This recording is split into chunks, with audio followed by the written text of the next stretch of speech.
Halo, perkenalkan nama saya Putri Marianisari Bornabang.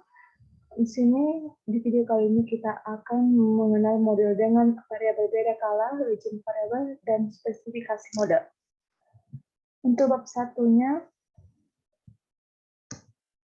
ada pendahuluan di mana latar belakangnya hubungan antar ekspor dan pertumbuhan ekonomi sudah menjadi perhatian berbagai kalangan beberapa dasawarsa terakhir ini. Perdagangan internasional khususnya ekspor diyakini merupakan lokomotif penggerak dalam kebutuhan ekonomi. Indonesia termasuk yang menganut sistem ekonomi terbuka dalam perekonomiannya, di mana lalu lintas ekonomi internasional mengambil peranan penting dalam perekonomian Indonesia. Sejak berita pertama, Indonesia telah melakukan perdagangan untuk memenuhi kebutuhan dalam negeri yang semakin mendesak. Sektor-sektor yang mampu bersaing pasar internasional digiatkan dan dikembangkan dengan melalui berbagai cara agar memberikan sumber devisa dan meningkatkan kesejahteraan rakyat. Ekspor Indonesia yang semula lebih dititik beratkan pada sektor migas lambat laun mulai beralih kepada sektor lain yang lebih menguntungkan, yaitu sektor non-migas yang merupakan komoditas tradisional Indonesia. Perkembangan pada sektor ini cukup menggembirakan ya, karena terbukti dari makin meningkatnya nilai ekspor non-migas. Walaupun terjadi penurunan karena krisis ekonomi itu terjadi pada tahun 1997. Rumusan masalahnya, bagaimana pengaruh luas areal pengaruh penawaran komoditas kakao, bagaimana pengaruh harga komoditas terhadap penawaran komoditas kakao, bagaimana pengaruh nilai tukar terhadap penawaran komoditas kakao. Tujuannya yang pertama mengetahui pengaruh luas areal yang mempengaruhi penawaran komoditas kakao. Yang kedua, mengetahui pengaruh harga komoditas terhadap penawaran komoditas kakao. Yang ketiga, mengetahui pengaruh nilai tukar terhadap penawaran komoditas kakao. Bab 2, metode penelitian. Jenis dan sumber data. Jenis data yang saya gunakan adalah data time series, di mana sumber data dari skripsi yang berjudul Analisa Faktor-Faktor yang Mempengaruhi Penawaran Ekspor Kakao Indonesia Kurun Waktu 1980 sampai 2002 Universitas Islam Indonesia. Memberi spesifikasi model secara sistematis, ini sama dengan X1, X2, X3 dalam double donggosnya menjadi len Y sama dengan beta 0, ditambah beta 1 len X1 ditambah beta 2 len X2 ditambah beta 3 len X3 ditambah ET. Keterangan penawaran ekspor adalah Y, X1 luas areal, X2 harga kakao, X3 nilai tukar, E tingkat kesalahan.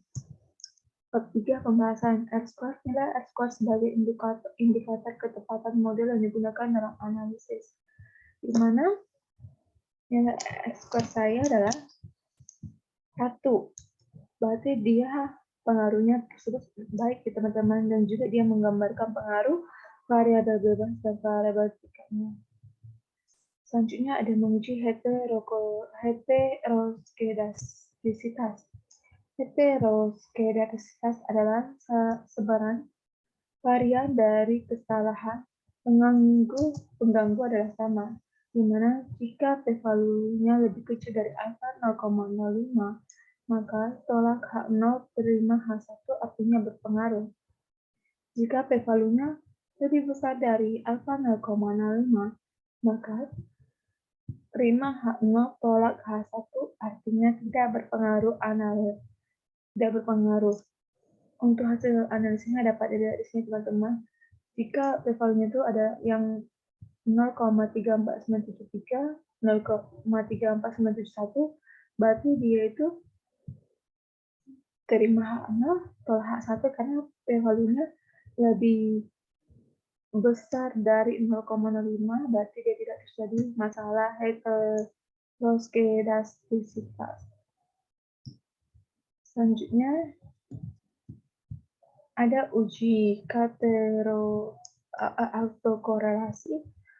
Autokorelasi adalah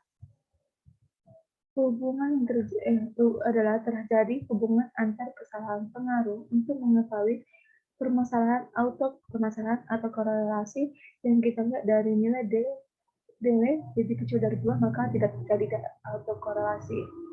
Untuk hasil analisisnya teman-teman, sini ada Rubin Watsonnya itu 0,1915 yang artinya nilai DW-nya lebih kecil dari 2, berarti dia tidak terjadi permasalahan atau korelasi.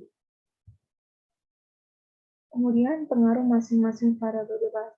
Jika p-value-nya lebih kecil dari alfa 0,05, maka tolak H0,1 artinya dia berpengaruh. Jika p-value-nya lebih besar dari 0,05, maka terima H0 tolak H1 artinya dia tidak berpengaruh. Untuk hasil analisisnya di sini teman-teman, nilai p-value-nya itu untuk yang luas areal dia berpengaruh karena dia lebih kecil dari alfanya, maka tolak H0 terima H1, sedangkan untuk tenaga kerja dan nilai tukar dia tidak berpengaruh, berarti terima H0 tolak H1 atau tidak berpengaruh teman-teman. Selanjutnya ada interpretasi pengaruh masing-masing variabel bebas. Untuk dari data sini dapat disimpulkan bahwa variabel luas lahan memiliki koefisien regresi sebesar 0,57218. Artinya apabila luas lahan ditambah 1%, maka ekspor kakao akan meningkat. Begitu juga untuk tenaga kerja yang memiliki koefisien regresi sebesar 0,19141. Artinya apabila tenaga kerja ditambah 1%, maka ekspor kakaonya akan meningkat. Untuk kesimpulannya, itu yang pertama adalah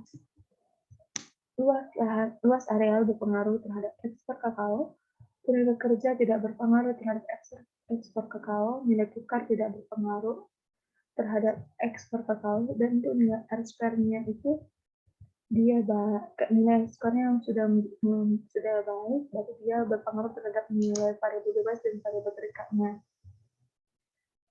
Dan terakhir, sekianlah video saya. Jika ada kesalahan dalam penjelasan yang saya jelaskan atau kata-kata saya yang terlalu cepat, saya mohon maaf. Terima kasih teman-teman.